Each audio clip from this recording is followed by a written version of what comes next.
Bookstore Onwards, written by Melania Florence and illustrated by Gabriel Grimwood.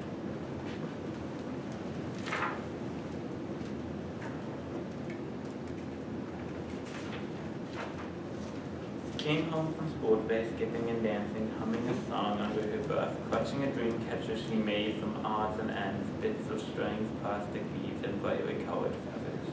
The glossy braids danced against her shoulders, swaying with her black as a raven's ring.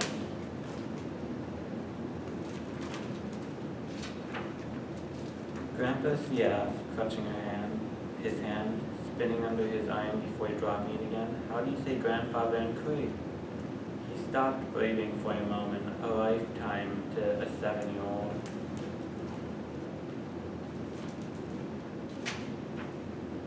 He looked down at her sadly. I don't remember, he answered. I lost my words a long time ago.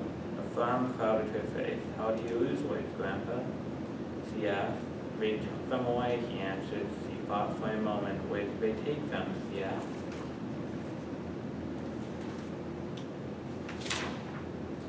Where they took all of us, he said, away from home, away from laughter and soft words, away from our mothers who cried for us. He reached for his gnarled hand. Who took you away, Grandpa? She asked quietly. Men and women dressed in black, talking to us with words we did not know, he answered. They reached home and sat on the stairs together.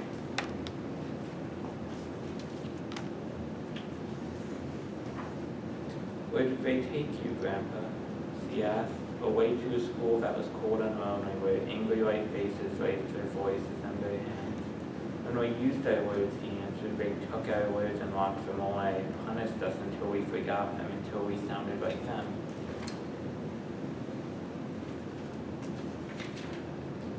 Harsh, sharp words, so different from the sounds of our beautiful ones, he touched his weathered face, tried to wipe the sadness away with her soft hand.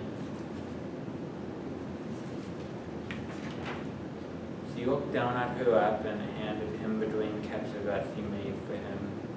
And you take this, Grandpa, she said. Maybe it will help you find your words again. He smiled at her, his granddaughter, and touched her innocent face.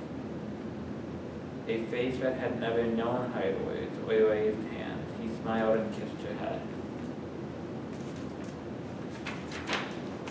The next day, she skipped out of school again, smiling widely at her grandfather. She stopped in front of him and took a deep breath. Dansumi Nansong, she said. His eyes widened, she smiled, brighter than the sun. I found words, Grandpa, she said. She pulled a tattered, well-worn paperback book out of her bag. Introduction to Cree, it said.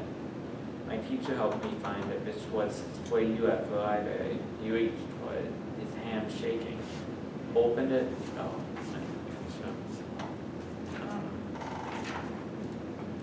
Shaking, opened it, feeling the soft, much-loved pages under his fingers. No see him, he whispered, granddaughter. The words felt familiar in his mouth. It felt like his home, his mother.